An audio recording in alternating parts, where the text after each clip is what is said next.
Assalamualaikum warahmatullahi wabarakatuh. Perkenalkan, nama saya Siti Kaulisatus Saadah dengan NIM 43020210067 dari Prodi Manajemen Dakwah. Di sini saya akan mereview judul buku Administrasi, Organisasi, dan Manajemen guna memenuhi tugas UTS Administrasi Kelembagaan Islam. Di sini ada 15 bab yang akan saya sampaikan. Yang pertama, ilmu administrasi dalam lingkup ilmu-ilmu sosial, itu bab 1, yaitu berkembangnya ilmu-ilmu sosial merupakan hasil berbagai kajian mengenai berbagai macam karakteristik yang dapat diamati dalam kehidupan umat manusia. Sebagai makhluk sosial, manusia cenderung untuk hidup berkelompok atau memerlukan interaksi antara yang satu dengan yang lainnya. Interaksi akan terjadi apabila ada kesamaan kepentingannya atau mempunyai sikap yang sama di dalam menghadapi sesuatu. Perbedaan kepentingan akan mengakibatkan sikap atau tingkah laku yang kemudian akan mewarnai kehidupan kelompok yang bersangkutan. Artinya, tingkah laku manusia akan ditentukan oleh kepentingannya. Makin banyak kepentingannya, manusia semakin banyak perbedaan tingkah laku manusia, dan makin beraneka ragam pula karakteristik kelompok yang terjadi. Selanjutnya bab 2, yaitu pengertian dan perkembangan ilmu administrasi, organisasi, dan manajemen. Administrasi sebagai ilmu pengetahuan yang termasuk kelompok applied science karena kemanfaatannya hanya ada apabila konsep, prinsip-prinsip, rumus-rumus, dalil-dalil, metodologi, lokus, dan fokusnya dan objeknya yang jelas dikembangkan akan tetap diterapkan secara menerus untuk meningkatkan mutu berbagai kehidupan manusia termasuk berbangsa dan bernegara. Administrasi sebagai suatu seni atau administrasi dalam praktek pada zaman modern sekarang ini merupakan proses kegiatan yang perlu dikembangkan secara terus-menerus agar administrasi sebagai suatu sarana untuk mencapai tujuan benar-benar dapat memegang peranan yang diharapkan. Ciri-ciri administrasi tersebut digolongkan menjadi 5. Yang pertama, adanya kelompok manusia, yaitu kelompok yang terdiri atas 2 orang atau lebih. Yang kedua, adanya kerjasama dari kelompok tersebut. Yang ketiga, adanya kegiatan atau proses usaha. Yang keempat, adanya bimbingan, kepemimpinan, dan pengawasan. Dan yang terakhir, adanya tujuan. Selanjutnya, bab 3. Pengertian organisasi dan manajemen. Pengertian organisasi berasal dari bahasa Inggris, yaitu organization, yang berakar dari Latin organis. Kemudian dalam bahasa Inggris, organis yang berarti membangun atau membentuk suatu kebulatan atau kesatuan dan bagian-bagian yang berkaitan satu dengan yang lainnya. Dilihat dari segi ini, organisasi bisa berarti organisme yang melakukan organizing dan juga berarti keluaran atau produk output organizing. Manajemen sebagai proses khas yang menggerakkan organisasi adalah sangat penting. Karena tanpa manajemen yang efektif tidak akan ada usaha yang akan berhasil cukup lama. Tercapainya tujuan organisasi baik tujuan ekonomis, sosial, politik untuk sebagai besar tergantung pada komponen para manajer organisasi yang bersangkutan. Selanjutnya ada bab 4, yaitu jenis-jenis organisasi. Organisasi publik, privat, dan non-privat memiliki persamaan-persamaan antara lain persamaan organisasi publik, privat, dan non-profit. Yang pertama, bersifat statis dan dinamis. Bersifat statis adalah organisasi sebagai wadah atau wahana kegiatan daripada orang-orang yang bekerja sama dalam usahanya untuk mencapai tujuan. Bersifat dinamis adalah setiap orang harus jelas tugas, wewenang, dan yang kedua memiliki ciri-ciri yaitu dan tanggung jawabnya, hubungan dan tata kerjanya. Yang ketiga, melaksanakan asas dan prinsip organisasi. Yang keempat, sebagai sistem terbuka. Yang kelima, memiliki sumber-sumber daya yaitu manusia, uang, peralatan, bahan, mesin, metode, dan teknologi, dan pasar. Yang keenam, memiliki struktur, bagan, desain, buku pedoman, perilaku, dan budaya. Yang ketujuh, melaksanakan fungsi manajemen kepemimpinan, pengambilan keputusan, dan hubungan antar manusia. Dan yang terakhir, pelayanan sebagai fungsi utama. Organisasi publik, privat, dan non-privat secara bersama-sama maupun sendiri-sendiri terlibat di dalam pemberian pelayanan kepada individu, keluarga, dan masyarakat. Yang ke-9 memiliki karakteristik publik dan privat. Yang ke-10 memiliki kekuatan, kelemahan, peluang, dan tantangan atau SWOT. Dan yang terakhir pertanggungjawaban. Selanjutnya yaitu bab 5, yaitu teori-teori organisasi dan manajemen. Sepanjang sepengetahuan kita, manusia selalu disibukkan oleh organisasi, apapun bentuk dan tingkatannya. Dimanapun manusia tinggal bersama, hidup bersama, bekerja sama, dan berusaha menciptakan sesuatu, kita temukan pendapat mengenai organisasi dan manajemen. Dalam keluarga, dalam komunitas desa, perusahaan, organisasi sukarela, organisasi keagamaan, perkumpulan, negara, dan bahkan organisasi internasional. Manusia adalah makhluk sosial. Ini berarti bahwa ia hanya dapat hidup dan mengembangkan diri dalam hubungan dan interaksi dengan orang-orang lain. Hal ini berarti hidup bekerja bersama, menyesuaikan kepada orang lain, mencocokkan perilaku serta kegiatan-kegiatannya sendiri dengan yang diperbuat oleh orang lain. Hal ini juga berarti memberi maksud dan makna kepada diri sendiri, kepada masa lalu, masa kini, dan masa depan. Selanjutnya bab 6, yaitu pembahasan beberapa teori organisasi dan manajemen dalam upaya meningkatkan efisiensi, efektivitas, dan produktivitas organisasi. Organisasi bukanlah sekedar kumpulan orang dan bukan hanya sekedar pembagian kerja, karena pembagian hak kerja hanyalah salah satu asas organisasi. Salah satu asas tidaklah dapat menjadi pengertian umum, atau dengan perkataan lain, arti sebagian tidak dapat menjadi arti keseluruhan. Dengan demikian, pandangan yang tepat adalah yang menganggap organisasi sebagai suatu sistem kerjasama, sistem hubungan, dan sistem sosial. Organisasi tak terwujud. Agar organisasi menjadi konkret, maka harus mempunyai nama jenis tertentu. Misalnya pemerintah Kota Madia daerah tingkat 2 Pekanbaru. Tetapi, walaupun kadang-kadang yang tertunjuk itu hanya gedung tempat kerja organisasi yang bersangkutan, maka agar yang bertunjuk tidak hanya sekedar gedung tempat kerja setiap organisasi, harus membentuk struktur organisasi ini akan nampak lebih tegas apabila ini akan nampak dalam dituangkan bagian organisasi. Yang dimaksud dengan struktur organisasi adalah kerangka antara hubungan satuan wewenang yang masing-masing mempunyai peran tertentu dalam kesatuan yang utuh. Selanjutnya bab ke-7, yaitu asas-asas organisasi. Yang pertama, asas-asas organisasi menurut beberapa pakar dalam membahas asas-asas organisasi. Banyak terdapat berpuluh-puluh, bahkan beratus-ratus asas yang dimukakan oleh para ahli organisasi. Namun, tidak ada kesatuan pendapat tentang ada asas-asas itu. Di bawah ini akan dikemukakan beberapa pendapat para ahli organisasi dalam membahas asas-asas organisasi, yaitu yang pertama asas koordinasi. Menurut James, koordinasi adalah suatu taktik dan cara untuk mempersatukan berbagai kecakapan dan kepentingan serta memimpin ke arah tujuan yang sama. Yang kedua, asas hierarki. Dengan hierarki dimaksud satu rangkaian anak tangga dari pola pembatasan wewenang dan tugas masing-masing tingkat derajat tinggi rendah dari wewenang, tugas, kewajiban, dan tanggung jawab. Yang selanjutnya yaitu bab ke-8, yaitu struktur organisasi. Ada beberapa bentuk organisasi, yaitu yang pertama organisasi lini atau garis, yang kedua organisasi lini dan staf, yang ketiga organisasi fungsi, yang keempat organisasi panitia. Organisasi adalah sebuah kesatuan atau entiti sosial yang dikoordinasi secara sadar dengan sebuah batasan yang relatif dapat diidentifikasi, yang berfungsi atas dasar yang relatif berkesinambungan untuk mencapai suatu atau sejumlah tujuan bersama. Selanjutnya bab ke-9,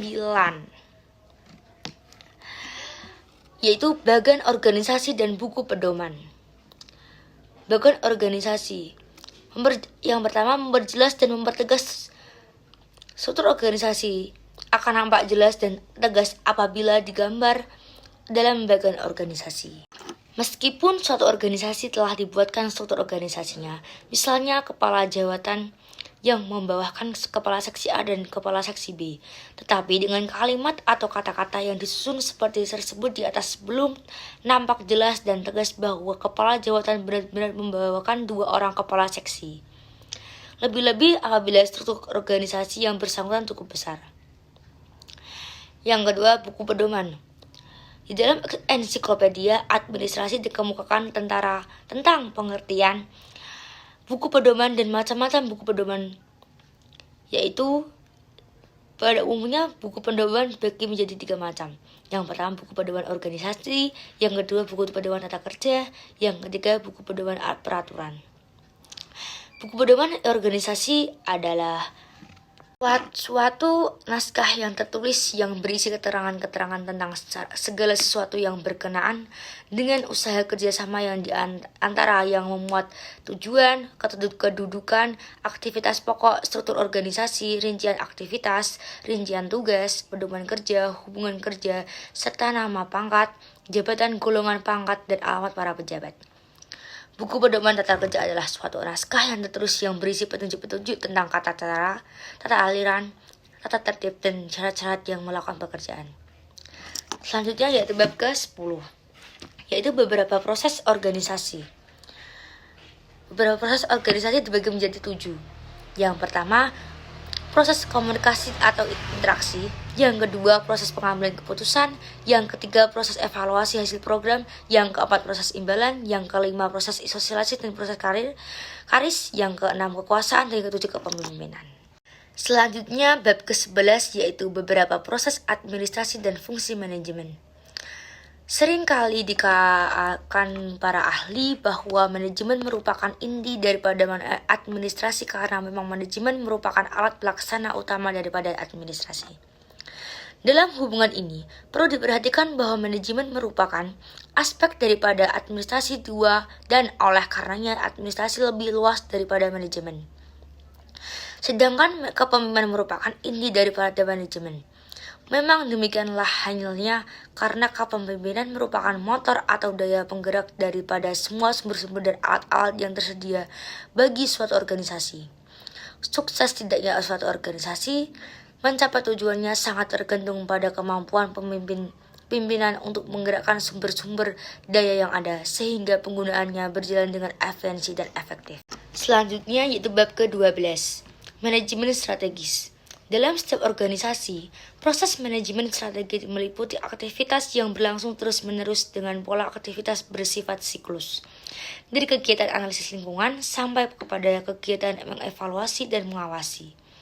Kelompok manajemen strategi menganalisis lingkungan eksternal dan lingkungan internal. Faktor-faktor yang menjadi kekuatan dan kelemahannya, serta peluang-peluang dan tantangan yang senantiasa dihadapi oleh setiap organisasi dianalisis dengan pendekatan analisis SWOT. Setelah faktor-faktor strategis diidentifikasi, kelompok manajemen strategi mengevaluasi hubungan dan menentukan misi organisasi. Tahap pertama yaitu formulasi strategi adalah suatu pernyataan dari misi, tujuan-tujuan, strategi, dan kebijakan di organisasi. Implementasi strategi organisasi merupakan proses program-program, anggaran-anggaran, prosedur-prosedur, dan evaluasi serta kontrol kegiatan sampai kepada output dan outcomes. Output merupakan keluaran dari proses manajemen strategis, sedangkan outcomes hasil yang diperoleh oleh organisasi pada suatu periode proses manajemen strategis yang merupakan umpan balik aktivitas organisasi selanjutnya. Bab yang selanjutnya yaitu bab ke-13, yaitu proses komunikasi dalam organisasi. Proses adalah tahap-tahap atau langkah-langkah yang dilalui dalam mencapai tujuan. Proses komunikasi ialah tahap-tahap atau langkah-langkah yang dilalui dalam melakukan komunikasi. Dalam proses komunikasi terdapat unsur-unsur komunikator dan komunikan. Komunikator berfungsi sebagai encoder, yaitu sebagai yang memformulasikan pesan yang kemudian menyampaikannya kepada orang lain. Orang yang menerima pesan ini adalah komunikan yang berfungsi sebagai decoder, yakni menerjemahkan lambang-lambang pesan ke dalam konteks pengertiannya sendiri. Lalu komunikasi ini bereaksi atau memberi tanggapan, dan jika ia memberi tanggapan, ia melakukannya secara terbuka, yang menjadi encoder atau komunikator yang menyampaikan pesan kepada komunikator yang semula, atau bisa juga kepada orang lain. Dengan perkataan lain, encoder menjadi encoder bagi pesan baru, biasanya pesan balik. Pesan balik ini yang sampai ke pengirim biasanya disebut dengan umpan balik. Bisa juga disebut feedback. Sampai umpan balik ini kembali ke pengiriman pesan semula, bisa berlaku secara seketika atau tertunda. Selanjutnya bab ke-14. Proses koordinasi dalam organisasi. Koordinasi dan komunikasi adalah suatu hal yang tidak dapat dipisahkan. Orang mengatakan bahwa koordinasi adalah hasil akhir daripada komunikasi. Sejumlah daripada unit di mana seseorang dapat mengkoordinasikan berdasarkan atas rentang atau jenjang pengendaliannya. Sebagai besar ditentukan oleh kemampuan atas berkomunikasi dengan mereka. Pada setiap organisasi yang kompleks, setiap bagian harus bekerja secara terkoordinasi agar masing-masing dapat menghasilkan hasil yang diharapkan. Koordinasi adalah usaha penyesuaian bagian-bagian yang berbeda-beda agar kegiatan daripada bagian-bagian itu selesai pada waktunya, sehingga masing-masing dapat memberikan sumbangan usahanya maksimal agar dapat diperoleh hasil dari secara keseluruhan.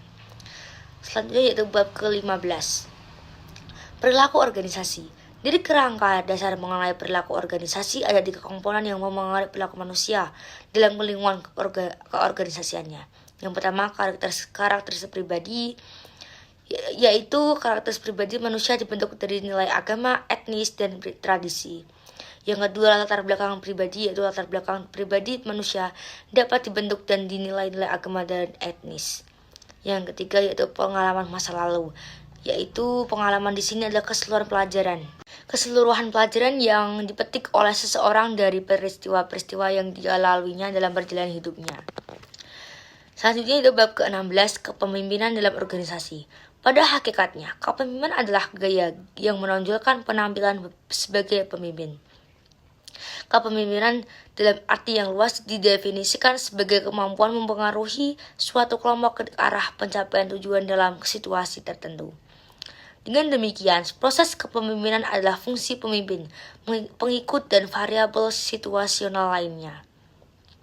Meskipun hampir semua orang tampaknya sependapat bahwa kepemimpinan mencakup satu proses pengaruh, perbedaan cenderung berkisar pada apakah kepemimpinan harus non-koersif sebagai lawan dari penggunaan otoritas, ganjaran, dan penghukuman untuk memaksakan pengaruh terhadap para pengikut.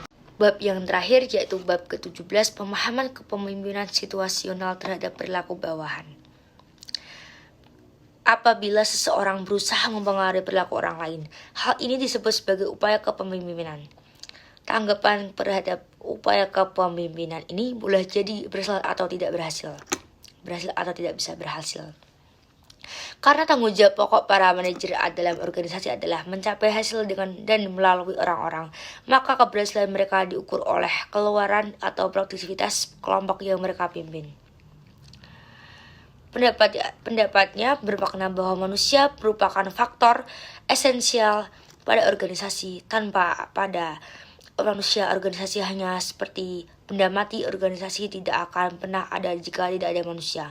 Prinsipnya, organisasi adalah wadah untuk mencapai tujuan-tujuan manusia yang menggabungkan diri ke dalamnya. Sedangkan yang menggerakkan organisasi adalah manusia itu sendiri. Oh iya, di depan tadi saya berbicara ada 15 bab dan ternyata ada tambah 2 yaitu 17 bab.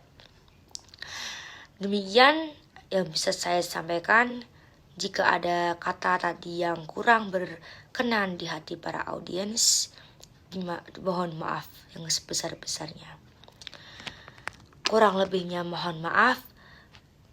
Wassalamualaikum warahmatullahi wabarakatuh.